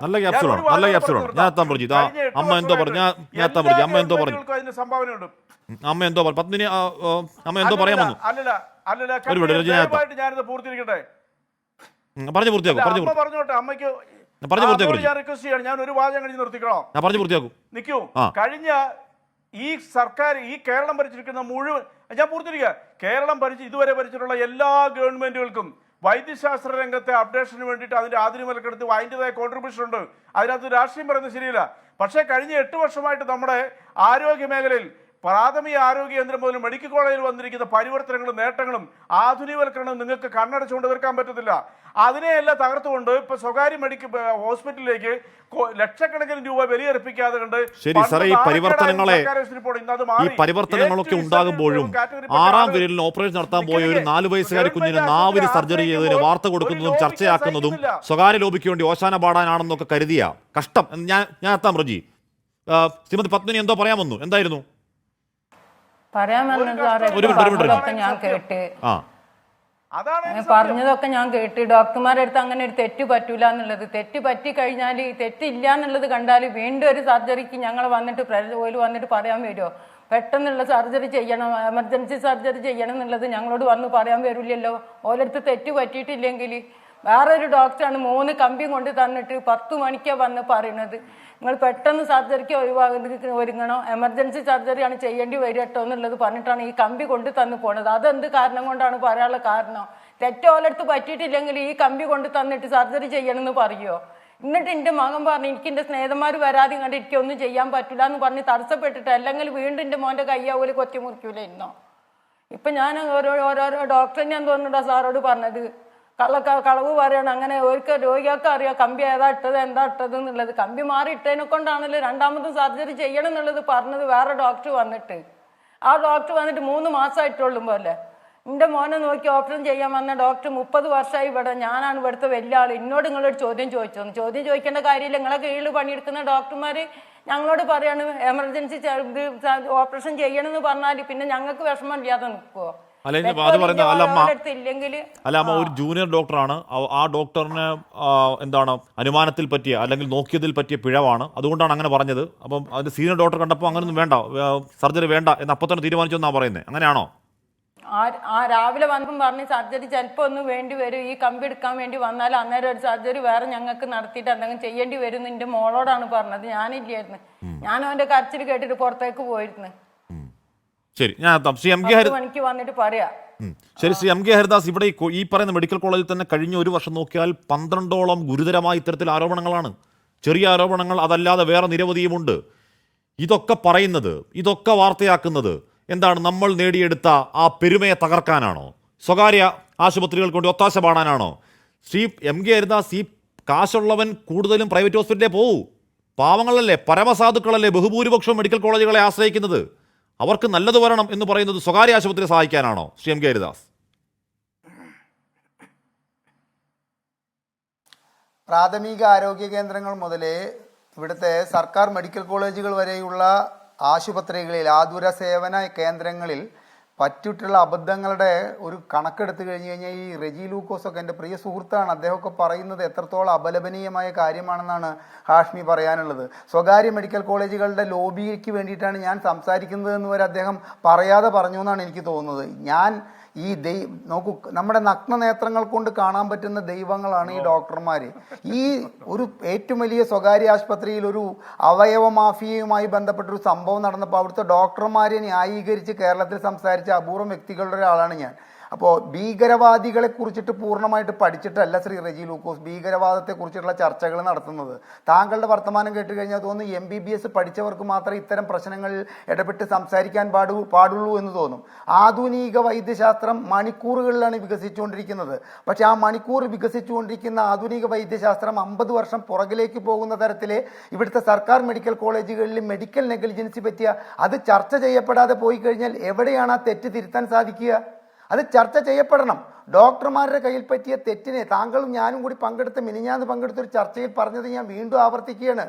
ഒരു ഡോക്ടർമാർ പോലും ഇവിടുത്തെ ഒരു ജയിലിലും ഇത്തരം തെറ്റുകൾ, പലരുടെയും ജീവൻ ഇവരുടെ അശ്രദ്ധ കൊണ്ടെടുത്തിട്ട് ഒരാളും ജയിലിൽ പോയിട്ടില്ല. ശ്രീ റെജി ലൂക്കോസ്, താങ്കൾ നടന്നു പോകുമ്പോൾ താങ്കൾ ഒരു 2 വീലർ വന്ന് ഇടിക്കുന്നു, അത് മനഃപൂർവ്വം ആ വ്യക്തി വന്ന് ഇടിക്കുന്നതാണോ? അശ്രദ്ധ മൂലം. അവിടെ എന്താണ്? മനഃപൂർവ്വമല്ലാത്ത നരഹത്യക്ക് കേസെടുത്തിട്ടുള്ള എത്ര പേര് ഇവിടുത്തെ ജയിലിൽ കിടക്കുന്നുണ്ട്? ഇത്തരം ഡോക്ടർമാര് മനഃപൂർവ്വമല്ലാതെ അവർ നടത്തുന്ന നരഹത്യകളും ഇത്തരത്തിലുള്ള അപൂർവമായ സംഭവങ്ങൾ നടത്തിയിട്ട് ഒരു ഡോക്ടറും ഇവിടെ ജയിലിൽ പോകുന്നില്ല. കാരണം എന്താ? ഡോക്ടർമാർക്കും ആശുപത്രികൾക്കുമുള്ള സംരക്ഷണം ഇവിടുത്തെ പാവപ്പെട്ടവരായ രോഗികൾക്ക് സർക്കാരിൽ നിന്ന് കിട്ടുന്നില്ല എന്നുള്ളത് കൊണ്ടാണത്. ഇവിടുത്തെ ഏതെങ്കിലും 10 ഡോക്ടർമാർ ഇത്തരത്തിൽ അപകടം സംഭവിച്ചവർക്ക് ഇവരുടെ അശ്രദ്ധ മൂലം ജീവിതകാലം മുഴുവൻ അതിൻ്റെ ഭാരം പേറുന്നവർക്ക് അവരുടെ പോക്കറ്റിൽ നിന്നൊരു 100 രൂപ എടുത്തു കൊടുക്കട്ടെ, 1000 രൂപ എടുത്തു കൊടുക്കട്ടെ, ലക്ഷക്കണക്കിന് രൂപ കൊടുക്കട്ടെ, പിന്നീട് ഇത്തരത്തിലുള്ള അശ്രദ്ധ അവരുടെ ഭാഗത്തുനിന്ന് പറ്റില്ല. അത്തരത്തിൽ പറ്റിയവർക്കും നഷ്ടപരിഹാരം നൽകുന്നത് നമ്മളെപ്പോലുള്ളവരുടെ നികുതിപ്പണമാണ് എന്ന് വരുമ്പോൾ അശ്രദ്ധ കൂടി വരും. അശ്രദ്ധ കൂടി വരാതിരിക്കാൻ വേണ്ടിയിട്ട് ഇത്തരം നല്ല ചർച്ചകൾ ആവശ്യമാണ് എന്നുള്ള കാര്യം കാര്യം താങ്കൾ മനസ്സിലാക്കുക. ഇവിടുത്തെ സ്വകാര്യ ആശുപത്രികളുടെ ലോബികളെ ഡോക്ടർ മോഹൻദാസ് നായർ ഇവിടെ താങ്കൾ നേരത്തെ കൈവടിച്ചങ്ങ് പറഞ്ഞോളൂ. അതോടൊപ്പം തന്നെ ഏത് തൊഴിൽ മേഖലയിലും പിഴവ് പറ്റാത്തവരില്ല. നമ്മളാരും ദൈവങ്ങളൊന്നുമില്ല, പിഴവ് പറ്റുന്നവരുണ്ട്. പക്ഷെ പിഴവ് പറ്റുമ്പോൾ അവരുടെ സംഘടന, അവരുടെ സ്ഥാപനം, അവർക്കെതിരെ നടപടി ഉണ്ടാകും ആ വീഴ്ച ആവർത്തിക്കാതിരിക്കാൻ. ഡോക്ടർ മോഹൻദാസ് നായർ, അങ്ങയുടെ സംഘടന ഇക്കാലയളവിൽ പിഴവ് പറ്റിയതിൻ്റെ പേരിൽ പുറത്താക്കി അങ്ങയുടെ ഒരു സഹപ്രവർത്തകന്റെ പേരെ എനിക്ക് പറയാമോ?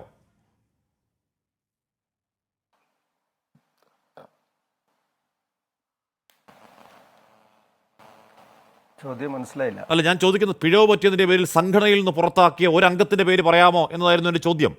അങ്ങയുടെ സംഘടനാ ചരിത്രത്തിൽ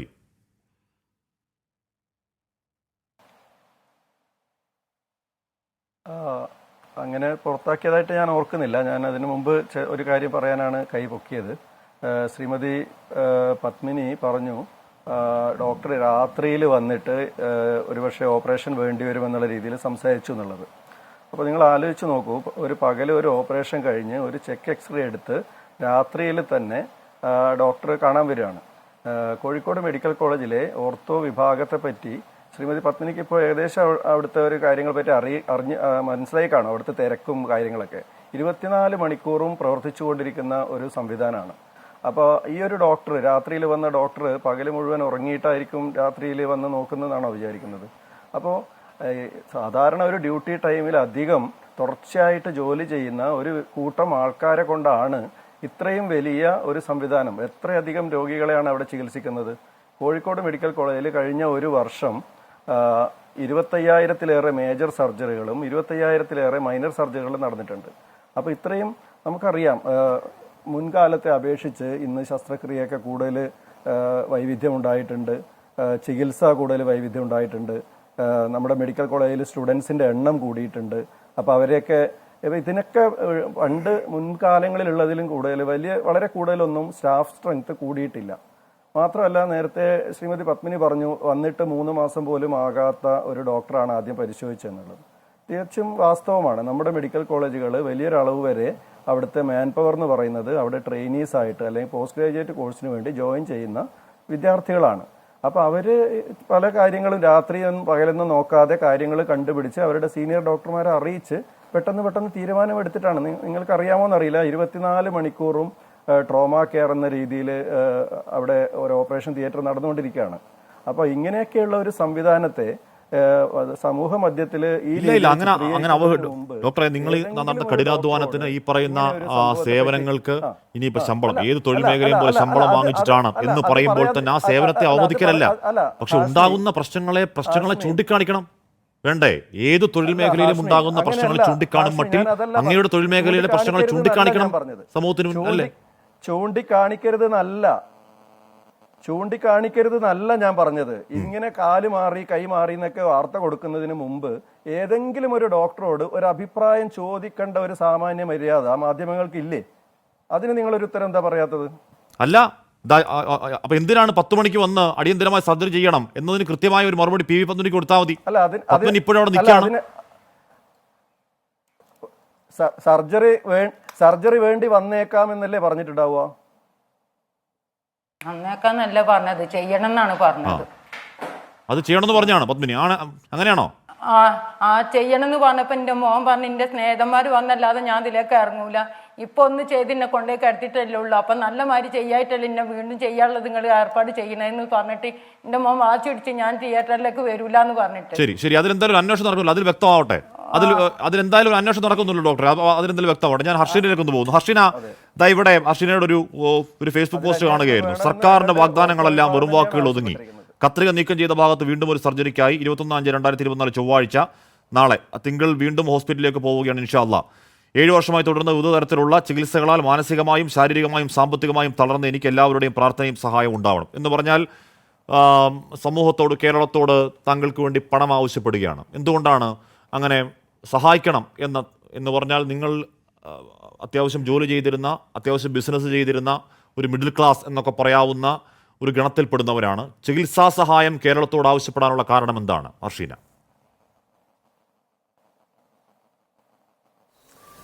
7 വർഷത്തോളമായി ഞാനിപ്പോഴും ചികിത്സ തുടർന്നുകൊണ്ടിരിക്കുക. അതായത് 7 വർഷം 2017 ലാസ്റ്റ് സിസേറിയനിൽ തുടങ്ങിയ വേദനകളും പ്രയാസങ്ങളും മാറി മാറി വിവിധ ഹോസ്പിറ്റലുകൾ, വിവിധ തരം ചികിത്സകളാണ്. എന്താ സംഭവിക്കുന്നതെന്ന് അറിയുന്നില്ലല്ലോ.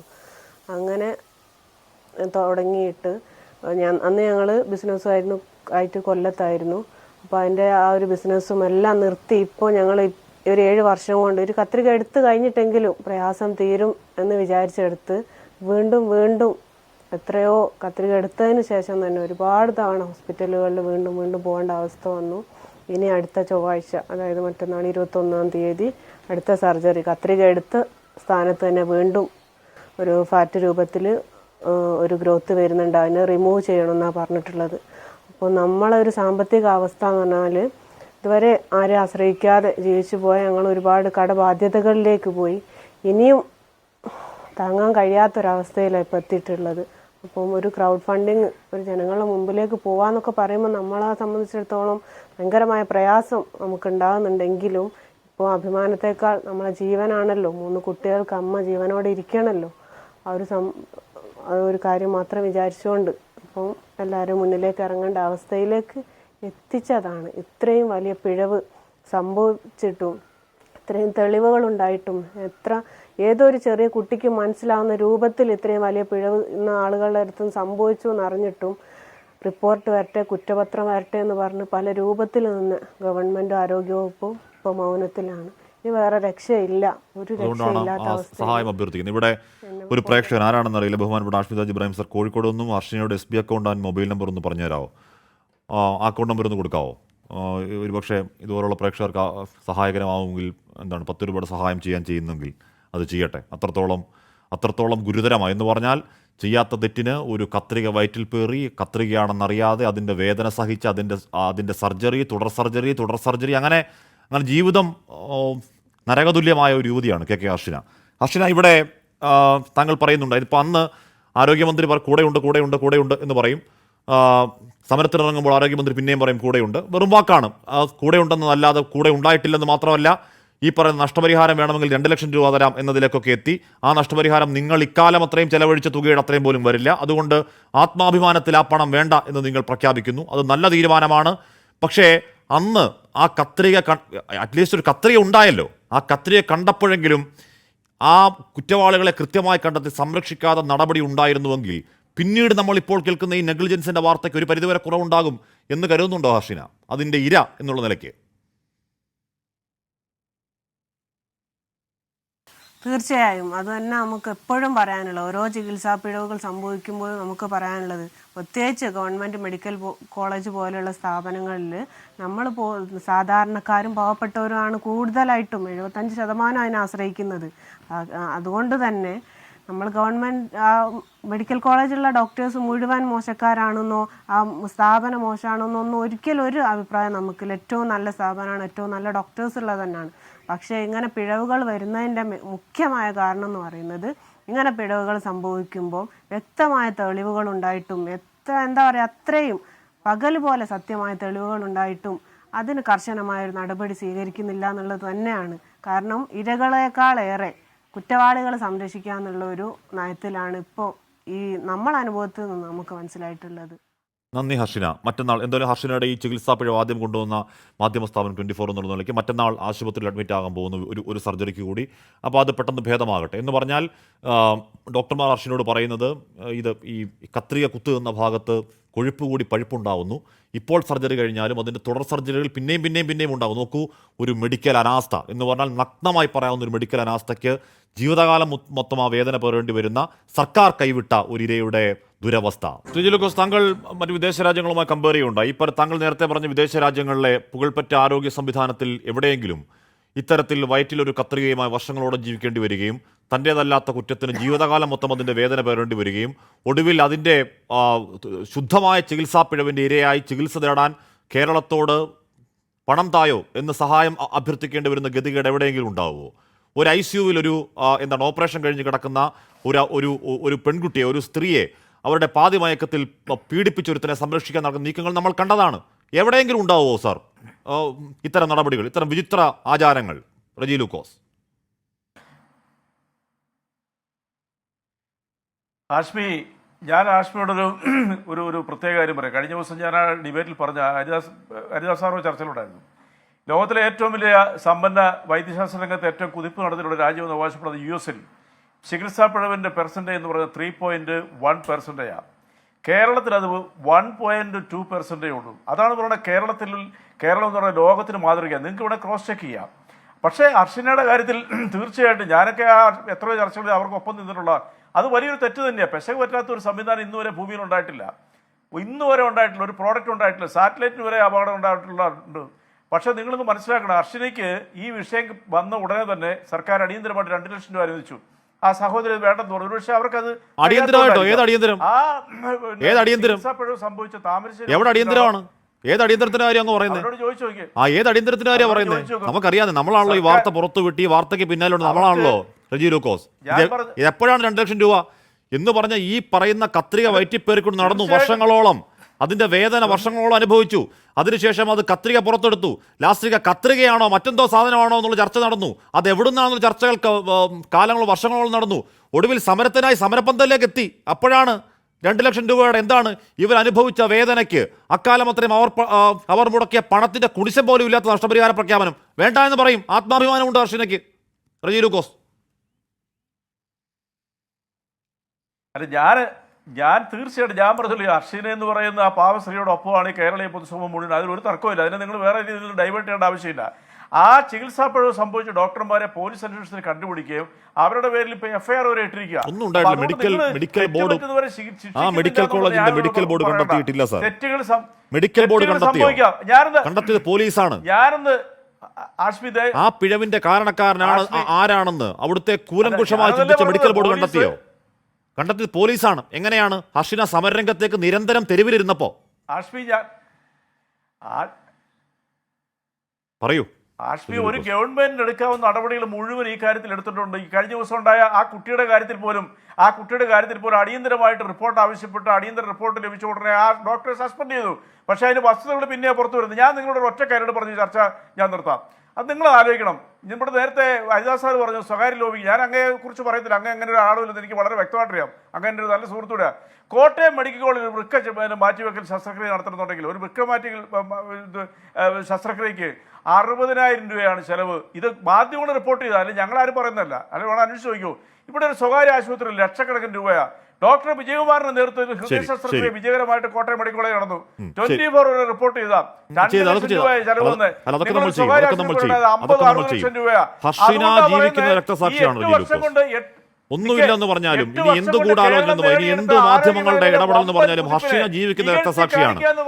ഹർഷിനയുടെ വയറ്റിൽ കത്രിക വെച്ച് മറന്ന അയാൾ ആരാണ് എന്ന് അവിടുത്തെ മെഡിക്കൽ ബോർഡ് ആവർത്തിച്ച് കണ്ടെത്താൻ കഴിയില്ലെന്ന് പറഞ്ഞു. ലാസ്റ്റ് പോലീസ് FIR ഇട്ടു. പോലീസ് കണ്ടെത്തി ആരാണെന്ന്. അപ്പൊ കണ്ടെത്താൻ പറ്റാഞ്ഞിട്ടാണോ, അതോ തെറ്റ് ചെയ്തവർക്കൊപ്പം കൂടെ നിൽക്കുന്നതിന്റെ ഉത്തമ ഉദാഹരണമാണോ? അങ്ങനെ ഉണ്ടാവരുത് എന്നേ പറയുന്നുള്ളൂ. ഇനി ആവർത്തിക്കാതിരിക്കട്ടെ ഇനിയെങ്കിലും ആ മെഡിക്കൽ വീഴ്ച, ആ മെഡിക്കൽ നെഗ്ലിജൻസ്. കാരണം ഈ ജീവിതങ്ങൾ പരമസാധു മനുഷ്യരുടെ പാവം ജീവനുകളാണ്. എൻകൗണ്ടർ പൂർണ്ണമാവുന്നു.